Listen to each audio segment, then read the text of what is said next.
কি কি কারণে আমাদের রোজা ভেঙে যাবে, কি কি কাজ করলে রোজা হালকা হয়ে যাবে, কি কি কাজ করলে রোজা মাকরুহ হয়ে যাবে এবং কি কি কাজ করলে রোজা একদমই নষ্ট হয়ে যাবে, এই বিষয়গুলো নিয়ে আমরা এখন আলোচনা করব।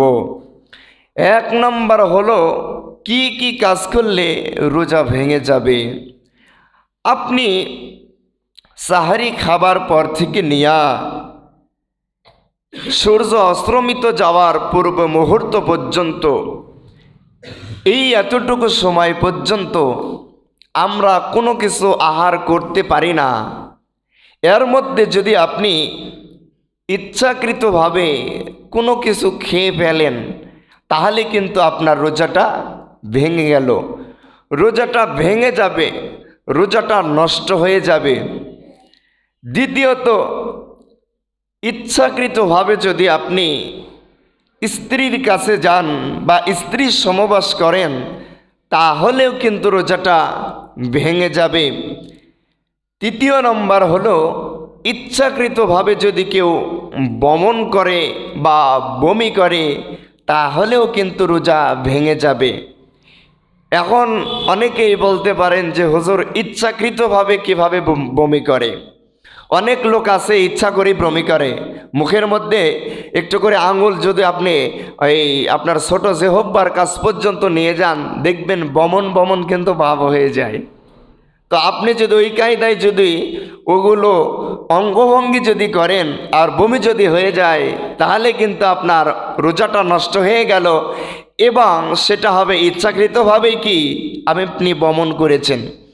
চতুর্থ নম্বর হলো আপনার শরীর থেকে যদি ইচ্ছাকৃতভাবে বীর্য বের করে ফালায় দেন, তাহলেও কিন্তু রোজাটা ভেঙে যাবে।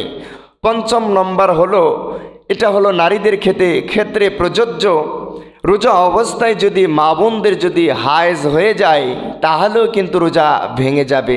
সাহারি খেয়েছে, বেলা 10টার সময় হায়েজ হয়েছে, রক্ত দেখা দিয়েছে বেলা 2টার সময়, 3টার সময়, এক কথায় ইফতারের পূর্ব মুহূর্তেও যদি রক্ত দেখা দেয়, তাহলেও কিন্তু রোজাটা ভেঙে যাবে।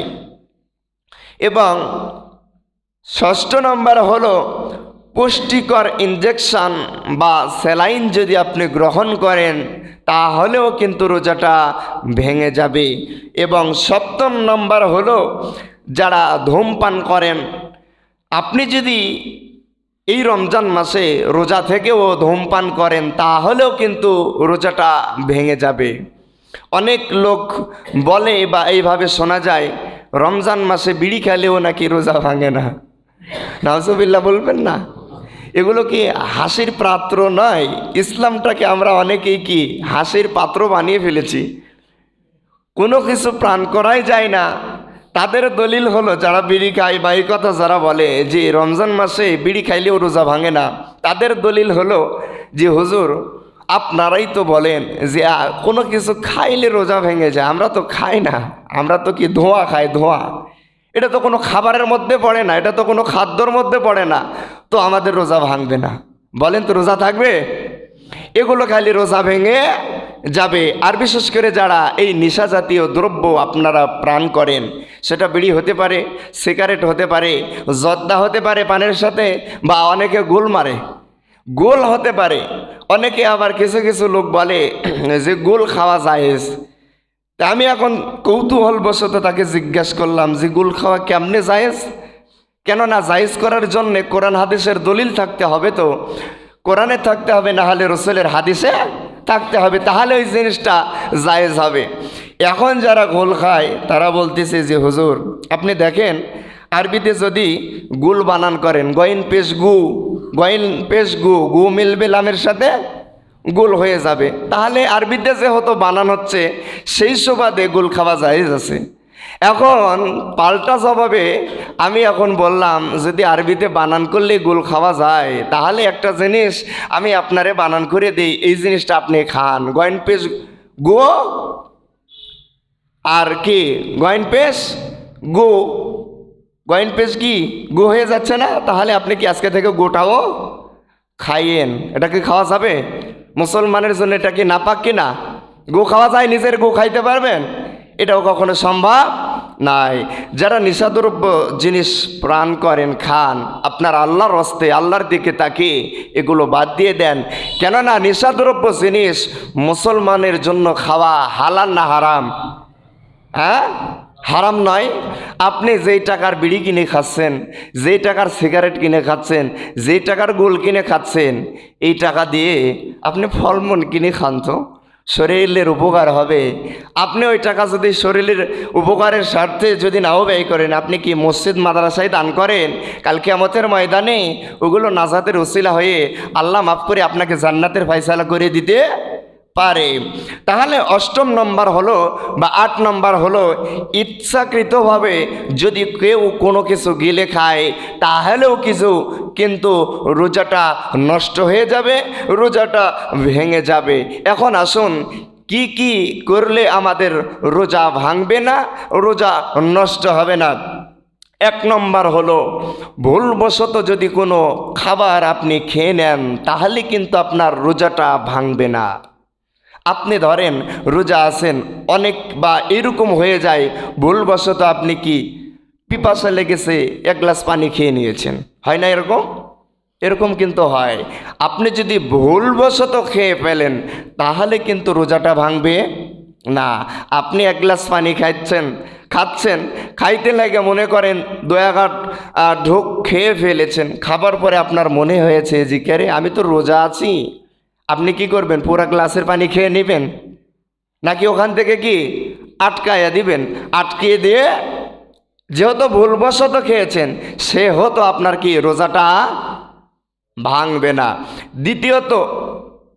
দ্বিতীয়ত ইচ্ছাকৃত ঘটনা, অনিচ্ছার ভিতরে গলার মধ্য দিয়ে শুধু মশামাছি, ধোলাবালি, হ্যান ত্যান ইত্যাদিও ঢুকে যায় তাহলে কিন্তু আপনার কি রোজা ভাঙবে না।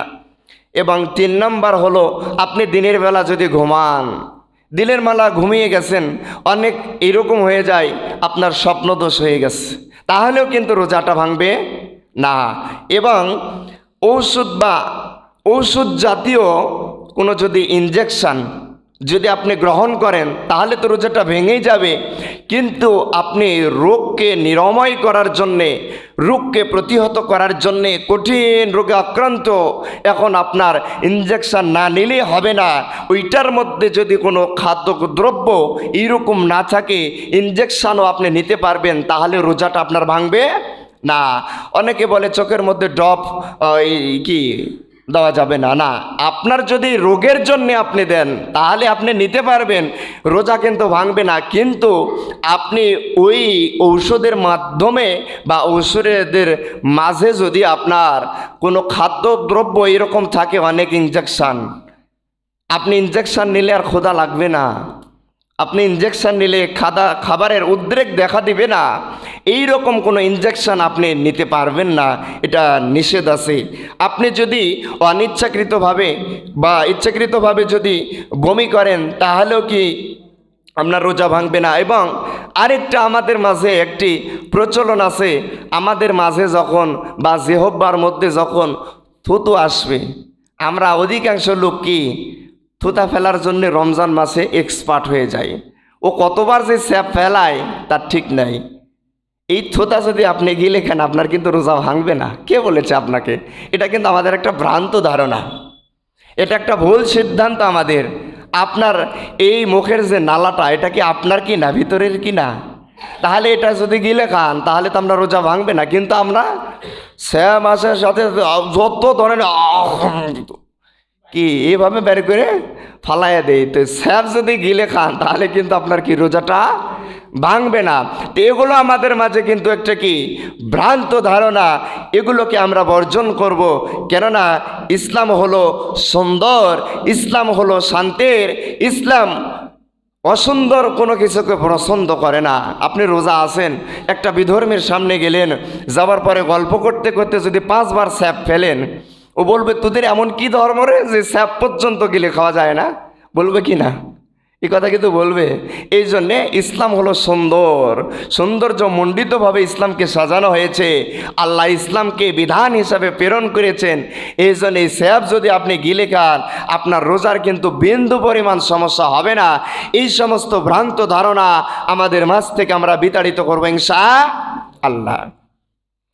এখন আসুন, যে বিষয়টি না বললেই নয়, যে বিষয়টি আমাদের না জানলেই নয়, আমি আয়াত যেহেতু পড়েছি জাকাত সম্পর্কে, এই জাকাত সম্পর্কে আমরা জানার চেষ্টা করবো ইনশাআল্লাহ। জাকাত এটা সবার প্রতি ফরজ নয়, কেননা একটা গরিবের প্রতি কিন্তু জাকাত ফরজ নয়। ফরজ হবে না, কেননা যাদের সম্পদ আছে, নিসাব পরিমাণ সম্পদ আছে, তাদের উপরই কেবলমাত্র জাকাতটা হলো ফরজ। কিন্তু আজকে আমার সোনার বাংলাদেশে যে সমস্ত ধনীরা আছে, এরা যদি পুঙ্খানো জাকাত আদায় করে, আমার আত্মবিশ্বাস বাংলাদেশে কোনো ফকির আর খুঁজে পাওয়া যাবে না। কিন্তু আমরা জাকাত পুঙ্খানো আদায় করি না। আমার মনে হয় যারা গরিব তারাই কিছুটা হলেও জাকাত এই ইবাদতটা করে থাকে, আর যারা ধনী এরা কিন্তু আদায় করে না। আসুন, আপনি যদি জাকাত না দেন আপনার পরিণাম কি হবে? আপনি যদি জাকাত না দেন, আপনার কবরে কিন্তু এক প্রকারের সাপ যাবে। সাপ যাবার পর আপনাকে পেঁচিয়ে ধরে দংশন করবে আর বলবে, ডান থেকে দংশন করবে আর বলবে, আমি তোমার অমুক ফসলের অমুক জিনিস তুমি জাকাত দাও নাই, আজকে আমি সাপে পরিণত হয়েছি। আজকে তোমার অমুক ব্যাংকের আমি টাকা আমি তোমাকে দংশন করছি, তুমি ওই টাকার আল্লাহর হক তুমি আদায় করো নাই, জাকাত তুমি দাও নাই, এই জন্যে আমি তোমাকে দংশন করছি। এই জন্যে আসুন আমরা কি করব? জাকাত প্রদান করব। আপনি নিসাব পরিমাণের সম্পদের অধিকারী যদি হন, আপনি সমাজের মাঝে আপনি জাকাত প্রদান করেন। সূরাতুত তাওবার 160 নম্বর আয়াতে কাদের জাকাত দিতে হবে, কাদেরকে জাকাত দেওয়া যাবে, এই সম্পর্কে রব্বে কারীম আলোচনা করে আপনাকে কিন্তু আমাকে জানিয়ে দিয়েছেন। আসুন, জাকাত ফরজ হওয়ার জন্যে কি বিষয় আগে জানতে হবে। জাকাত কাদের উপর ফরজ, কাদের উপর ফরজ নয়, জাকাত ফরজ হবে কাদের উপর? 1 নম্বর, আপনাকে মুসলমান হতে হবে। অমুসলিমদের প্রতি কিন্তু জাকাত ফরজ নয়। যারা একমাত্র মুসলমান তাদের প্রতি জাকাতটা ফরজ। 2 নম্বর, নিসাব পরিমাণের সম্পদের অধিকারী হতে হবে। এখন নিসাবটা কি?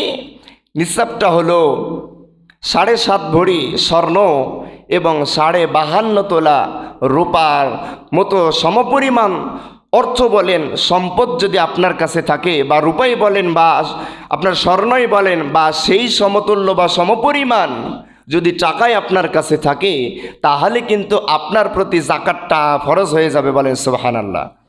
আমার প্রিয় একান্ত আপনজনেরা, এবং যে সম্পদটা আপনার কাছে থাকবে, ওই সম্পদটা আপনার কাছে 1 বছর থাকতে হবে। মনে করেন আপনার কাছে 7.5 ভরি সোনা আছে, ওই সোনাটা কিন্তু 1 বছর থাকতে হবে। কয় বছর? নিসাব পরিমাণের হিসাব হলো ওই সম্পদ আপনার কাছে 1 বছর থাকতে হবে। 1 বছর যদি আপনার কাছে থাকে, তাহলে আপনার প্রতি জাকাতটা ফরজ হবে, তাছাড়া কিন্তু জাকাত ফরজ হবে না। নিসাব পরিমাণের একটু যদি কম হয়ে যায়, তাহলে কিন্তু আর জাকাত ফরজ হবে না। এই জন্যে আরেকটি বিষয় হলো, আপনাকে ঋণ মুক্ত থাকতে হবে। যার ঋণ আছে তার প্রতি কিন্তু আবার জাকাত ফরজ নয়। আপনার যদি ঋণ থাকে, ঋণের টাকা পরিশোধ করে যদি নিসাব পরিমাণ হয়ে যায়, তাহলে কিন্তু আপনার আবার জাকাত ফরজ হয়ে যাবে। এখন আসুন, আমরা জাকাত কোন কোন জিনিসের জাকাত দিব এবং জাকাত কাদেরকে দিব, একটু আগেই বললাম। সূরাতুল তাওবার 7 নম্বর আয়াতের মধ্যে আল্লাহ বলেছেন, তোমরা জাকাত কাদের দিবা আর কাদের দিবে না। আসলে আমরা জাকাত অধিকাংশ লোক আদায় করি, এইভাবে আদায় করি। রমজান মাসে কিছু আমরা ওই লুঙ্গি কিনে দিয়ে দিলাম, কিছু আমরা ওই শাড়ি কিনে দিয়ে দিলাম। আচ্ছা বলেন তো, লুঙ্গি শাড়ি কিনে জাকাত আদায় হবে? এটা সাধারণ নলেজ, সাধারণ জ্ঞানে বলেন, লুঙ্গি আর শাড়ি কিনে যদি আপনি দেন জাকাত হবে? এক্সাম্পল ধরেন মহেশ কাকা আমার কাছ থেকে টাকা পাবে, কিভাবে টাকা পাবে? কাকা যেহেতু আমার কাছ থেকে টাকা পাবে, আমি এখন মনে করলাম যে কাকা টাকা পাবে, টাকা নিয়ে তো এই সামনে ঈদের দিন শাড়ি লুঙ্গি কিনবে, আমি টাকা তাকে না দিয়ে শাড়ি লুঙ্গি কিনে দিয়ে টাকা পরিশোধ করে দিলাম, বলেন তো হবে? উনি মানবে? উনি মানবে? জীবনও মানবে না। তাহলে জাকাত এটা হলো অর্থ দিতে হবে। আপনি 5টা লুঙ্গি 2টা শাড়ি কিনে দিয়ে আপনি জাকাত আদায় করলেন, এরকম ধান্দাবাজি আপনি বন্ধ করেন, এটা জাকাত হবে না। আপনি কি উপহার বলতে পারেন, ঈদ উপলক্ষে আপনি উপহার দিতে পারেন, কিন্তু জাকাতের শাড়ি লুঙ্গি এটা সম্পূর্ণ ভ্রান্ত ধারণা, সম্পূর্ণ ভাউতাবাজি। কিছু কিছু দোকানদাররা লিখে রাখে দোকানের সামনে জাকাতের শাড়ি লুঙ্গি পাওয়া যায়, ওই বেটারে ধরে আগে পিটানো দরকার। ইসলামটারে তারা হাসির পাত্র বানিয়ে ফেলেছে। একজনের হক ও শাড়ি লুঙ্গি দিয়ে আদায় করবে, নাউজুবিল্লাহ বলবেন না? এইরকম যারা আদায় করে আপনারা তাদেরকে নিষেধ করবেন যে এটা দ্বারা জাকাত আদায় হবে না। কেননা একজনের হক আপনি অর্থ দিয়ে লেনদেন করেন, কেননা সেটা তার লুঙ্গির দরকার নাও হতে পারে, শাড়ির দরকার নাও হতে পারে, ওই টাকা দিয়ে সে ওষুধও কিনতে পারে বা প্রয়োজনীয় জিনিসপত্রও কিনতে পারে। আপনি তার জাকাতের লুঙ্গি কিনে দিলেন, শাড়ি কিনে দিলেন, এইরকম ধান্দাবাজি আপনি বন্ধ করেন। তাহলে কি করতে হবে? এগুলো আমাদেরকে বন্ধ করতে হবে। তাহলে কি কি জিনিসের উপর জাকাত ফরজ হয় চলুন আমরা জেনে আসি। 1 নম্বর হলো সোনা। 1 বছর যদি 7.5 ভরি সোনা আপনার বাড়িতে থাকে, তাহলে কিন্তু ওই সোনার প্রতি আপনার জাকাতটা ফরজ হয়ে যাবে, জাকাতটা ফরজ হয়ে যাবে। ওর মধ্যে থেকে 7.5 ভরির মধ্যে থেকে 2.5% আপনি হিসাব করে স্বর্ণ দিলেও হবে।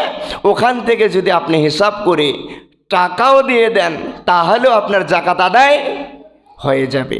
দ্বিতীয়ত নগদ অর্থ, সেটা আপনার ক্যাশে থাকুক, ব্যাংকে থাকুক, বিকাশে থাকুক, নগদে থাকুক, ডাচ বাংলায় থাকুক, যেখানে থাকুক না কেন, আপনার কাছে যদি নগদ অর্থ থাকে, বর্তমান বাজারে রূপার হিসাব যদি আপনি করেন, তাহলে প্রায় 1,31,000 থেকে 35,000 টাকা যদি আপনার কাছে আপনার পরিবারের সদস্যদের ব্যয় বহন করার পরে, প্রয়োজন মেটানোর পরে যদি 1,31,000 থেকে 35,000 টাকা যদি আপনার কাছে থাকে, তাহলে ওই টাকার প্রতি আপনার জাকাতটা ফরজ হবে। ওখান থেকে 2.5% জাকাতের টাকা বের করে আপনি যে সূরা তাওবার 8 প্রকার লোককে জাকাত দিতে হবে, এই ব্যক্তিদেরকে আপনি দিয়ে দিতে হবে। তাহলে এখান থেকে বুঝলাম 1 নম্বর হলো সোনার জাকাত বের করতে হবে। দ্বিতীয়ত হলো আপনার নগদ অর্থ যদি থাকে আপনার সেখান থেকেও আপনার ওই জাকাতের টাকা বের করতে হবে। আপনার যদি ব্যবসায়িক পণ্যও থাকে কিনা, সেখান থেকেও কিন্তু জাকাত বের করতে হবে। অনেকে আমরা মনে করি ব্যবসায়িক জিনিস কিনে রেখে দিয়েছি, সেখানে জাকাত নাই, না, সেখানেও জাকাত আছে। আপনি এক জায়গায় টাকা বিনিয়োগ করে রেখে দিয়েছেন, আপনি ওখান থেকে লাভের অংশ যেই টাকা পাবেন, ওখান থেকে আপনি হিসাব করে সেখান থেকে জাকাত কি করবেন? আদায় করবেন। এবং আমরা আরেকটি বিষয়, গবাদি পশু যদি থাকে, সেখান থেকেও জাকাত আদায় করতে হবে। গবাদি পশু যেমন গরু ছাগল বলেন, আপনার ওই উঁটি বলেন বা ভেড়াই বলেন, যেইটা থাকুক, ওখান থেকেও আপনার জাকাত আদায় করতে হবে। আরেকটা বিষয়, আপনার ধান যদি থাকে বা ফসল আদি যেগুলো, এগুলোর মধ্যেও আপনার কি জাকাত আদায় করতে হবে। এটাকে ওসর বলা হয়। এগুলোর মধ্যে থেকেও আপনাকে আদায় করতে হবে। আপনি যদি আপনার কিছু কিছু অঞ্চলে এরকম পাওয়া যায়, মানুষের সেচ দিয়ে কোনো কিছু ফসল ফলাইতে হয় না, আকাশের পানি থেকে, আকাশের বৃষ্টি বর্ষণ হয়ে ওখান থেকে কিন্তু ফসল উৎপাদিত হয়। আকাশের পানি থেকে যদি ফসল উৎপাদিত হয়, তাহলে ওখান থেকে 10 মনের 1 মণ আপনি কি করবেন? 1 মণ জাকাত দিয়ে দেবেন। মনে করেন আপনার আকাশ থেকে পানি বর্ষণ হয়ে 1 বিঘা জমিতে এক্সাম্পল ধরেন 10 মণ ধান হয়েছে, আপনি ওই 10 মণ ধান থেকে 1 মণ কী করবেন, জাকাত বের করে 8 প্রকার লোকদেরকে দিয়ে দিবেন। এখন আপনি যদি নিজে পানি সেচ দিয়ে ফসল উৎপাদন করেন, আপনার যদি 20 মণ ধান হয়, ওই 20 মণ থেকে কি করবেন, 1 মণ আদায় করে দিতে হবে। দেখেন ইসলাম কতটা সুন্দর। আপনি নিজে টাকা খরচ করে কষ্ট করে ফসল ফলিয়েছেন, এই জন্য আল্লাহ বাড়িয়ে দিয়েছে। আর আল্লাহ প্রদত্ত যেগুলো ফসল হয়েছে সেইগুলোকে কিন্তু আল্লাহ কি কমিয়ে দিয়ে গরিবের হক বা যে 8 প্রকার লোক জাকাত পায় তাদের হক কিন্তু আল্লাহ বাড়িয়ে দিয়েছে। আসুন আর 2টা মিনিট আমরা জাকাতের বিষয়টা শেষ করে দেব। কারা কারা জাকাত পাবে এই বিষয়গুলো আমরা অনেকে জানি না, আমরা না জানার জন্যে এই জাকাত বিষয়টা ভুল করে থাকি। আমরা আর 2 মিনিটে এই কথাগুলো আমরা শেষ করে দেব ইনশাআল্লাহ। 1 নম্বর সূরাতুত তাওবার মধ্যে রব্বে কারিম বলেছেন 7 নম্বর আয়াতে, আপনারা এই বিষয়টা এখানে যদি বুঝতে না পারেন, এই বিষয়টা আপনারা গুগলে সার্চ দিয়ে বা বিভিন্ন জায়গায় দেখে এই বিষয়গুলো আপনারা উপলব্ধি করবেন, জানার চেষ্টা করবেন। জানার ইচ্ছা থাকলে এখন জানার মাধ্যম অনেক, ইউটিউবে যে লিখবেন যা লিখবেন তা আসবে, গুগলে যে যা লিখবেন তা আপনি পাবেন। কিন্তু আমাদের জানার ইচ্ছাটা ওইভাবে আর না। এগুলো কাজ হলো হুজুরদের, হুজুররা বলবে, হুজুররা আমল করবে, আমরা শুনবো আমল করব, তা হবে? এটা করা যাবে না। তাহলে চলেন সূরা তাওবার 7 নম্বর আয়াতে আল্লাহ কি বলেছেন। 1 নম্বর আল্লাহ বলছেন যারা হলো ফকির, এদেরকে এই জাকাতের টাকাই বলেন আর এই ফিতরার টাকাই বলেন, এগুলো কিন্তু তাদেরকেই দিতে হবে। সামনের জুমায় আমরা ফিতরা সম্পর্কে আলোচনা শুনবো ইনশাল্লাহ। তাহলে 1 নম্বর যারা হবে ফকির। ফকির কি? ফকির কারা? যাদের কাছে প্রয়োজনের চাইতে একটু কম সম্পদ আছে, তাদেরকে ফকির বলা হয়। ফকির কারা? প্রয়োজনের চাইতে যাদের কাছে একটু সম্পদ কম আছে তাদেরকে কি বলা হয়? ফকির বলা হয়। আপনি এদেরকে জাকাতের অর্থ আপনি দিতে পারবেন। 2 নম্বর হলো যারা হলো মিসকিন। মিসকিন কি? যারা সম্পূর্ণ অভাবগ্রস্ত এবং কিছু নেই বা আয় উপার্জনের উপায়ও নেই। এমন লোক আছে না, সুন্দর করে জামা কাপড় পরে হেঁটে চলে যাচ্ছে কিন্তু বাড়িতে খাবার নেই, বা অভাব থাকলেও মানুষের কাছে যাইতে পারে না।